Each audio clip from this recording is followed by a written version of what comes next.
যারা নিরামিষ খেতে পছন্দ করেন তাদের জন্য আজকে আমি একটা স্পেশাল ভাজি রেসিপি নিয়ে এসেছি। এটা হচ্ছে কহি ভাজি অথবা অনেকে এটাকে বলে থাকেন চিচিঙ্গা ভাজি।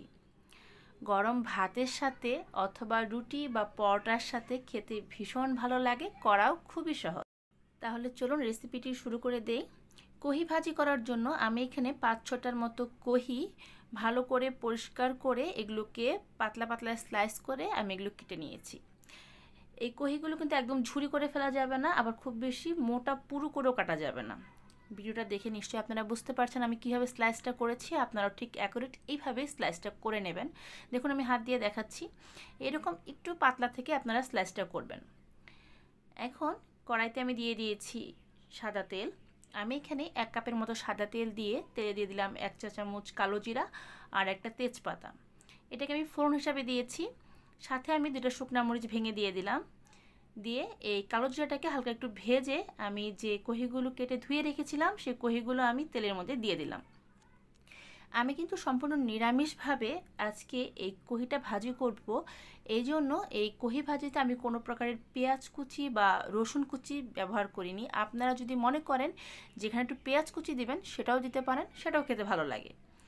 কহিতে আমি দিয়ে দিলাম স্বাদ মতো লবণ আর 1/2 চা চামচ হলুদ গুঁড়ো। লবণ আর হলুদ দিয়ে কহিটাকে আমি খুব ভালো করে ভেজে নেব। আমার এই রেসিপিগুলো যদি আপনাদের ভালো লেগে থাকে তাহলে আমার চ্যানেলটা সাবস্ক্রাইব করে পাশে থাকা বেল আইকনটা বাজিয়ে দেবেন। আমি যখনই আমার চ্যানেলে কোনো নতুন রেসিপি আপলোড করব আপনি সবার আগে নোটিফিকেশন পেয়ে যাবেন।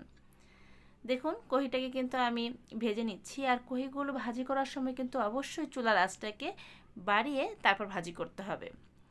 আর এই কহিটা আমি যখন ভাজি করব তখন কিন্তু আমি ঢেকে দিইনি, কারণ ঢেকে দিলে কিন্তু কহি থেকে প্রচুর পরিমাণে জল উঠবে।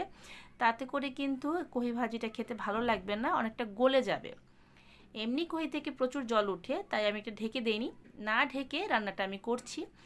আপনারা যদি মনে করেন যে কহিটা সিদ্ধ হয়নি সেই ক্ষেত্রে কিন্তু আপনারা একটু ঢেকেও রান্নাটা করতে পারেন। দেখুন এখন আমি ঝালের জন্য দিয়ে দিচ্ছি কাঁচামরিচ।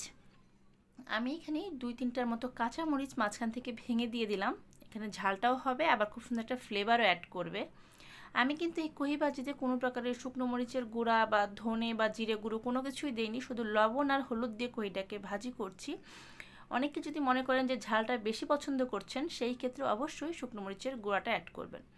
দেখুন কহি থেকে কিন্তু অনেক জল বের হয়েছে। আমি কিন্তু কহিতে কোনো প্রকার জল অ্যাড করিনি বা ঢেকেও দিইনি। কহির মধ্যে কিন্তু এমনি জল থাকে, সেই জলটা বের হয়ে আসছে। আমরা কিন্তু এই জলটা একবারে শুকিয়ে ফেলবো।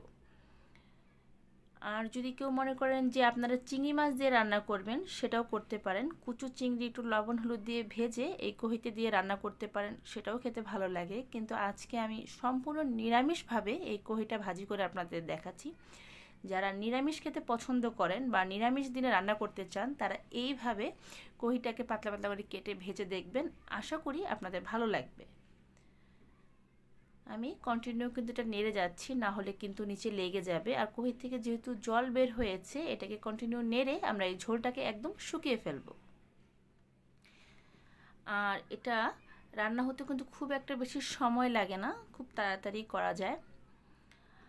কহিগুলোকে কিন্তু এরকম পাতলা করেই কাটবেন, বেশি মোটা করে কাটলে কিন্তু এটা সিদ্ধ হতে সময় লাগবে, আর যদি বেশি পাতলা করে ফেলেন তাহলে কিন্তু একদমই গলে যাবে। তাই আমি যেভাবে কেটেছি আপনারা এইভাবে কেটে এই কহিটাকে ভাজি করে নেবেন। এই ভাজিটা গরম ভাতের সাথে আপনাদের ভালো লাগবে, বা বিকেলবেলা যদি রুটি বা পরোটার সাথে খেতে চান সেটাও ভালো লাগবে। আমি চামচ দিয়ে কহিটাকে হালকা একটু ভেঙে দিচ্ছি, এতে করে কহিগুলো একদম সফট হয়ে যাবে। দেখুন কহির যে কালারটা আছে সেটা কিন্তু একদমই নষ্ট হয়ে যায়নি। এই কহিগুলো যখন রান্না করবেন তখন কিন্তু ওভার কুক করে ফেলবেন না, অর্থাৎ ঢেকে অনেকক্ষণ সময় ধরে রান্না করবেন না। তাতে করে কহির যে একটা সুন্দর সবুজ কালার থাকে সেই কালারটা একদম ফ্যাকাশে হয়ে যায়, দেখতেও সুন্দর লাগে না, খেতেও ভালো লাগে না। আপনারা না ঢেকে এইভাবে হাই হিটে এই কহিটাকে 5 থেকে 7 মিনিটের মতো ভাজিটা করে নেবেন। তাতে করে আশা করি আপনাদের খেতে ভালো লাগবে। আমি আপনাদের একটু ক্লোজ করে দেখাই, দেখুন কালারটা দেখতে কতটা সুন্দর হয়েছে। এইভাবে আপনারা কহিগুলোকে ভাজি করে নেবেন। আজকে আমি যেভাবে কহি ভাজি করছি আপনারা কিন্তু এই একই প্রসেসে ধুন্দুলটাকেও ভাজি করে নিতে পারেন। ধুন্দুল ভাজিও কিন্তু খেতে এইভাবে ভালোই লাগে, তবে এই প্রসেসে কহি ভাজিটাই বেশি ভালো লাগে, তাই আমি কহি ভাজিটা আপনাদেরকে এভাবে করে দেখালাম। ধুন্দুলকে যদি ভাজি করেন তাহলে ধুন্দুলটা একটু মোটা করে কাটবেন, নাহলে একদম গলে ভর্তা হয়ে যাবে।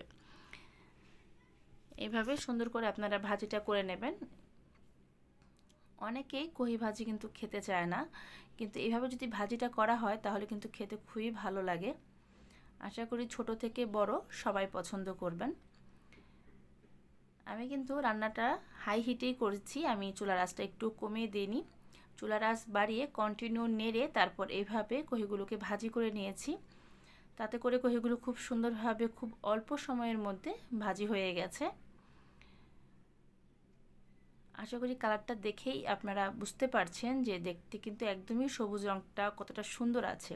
আমি একটা প্লেটে সার্ভ করে নিয়েছি। হয়ে গেল আমার সিম্পল কহি ভাজি। আশা করি এই সিম্পল রেসিপিটি আপনাদের ভালো লেগেছে। আবার ফিরবো একটা নতুন রেসিপি নিয়ে, সে পর্যন্ত আপনারা সবাই ভালো থাকবেন। ধন্যবাদ।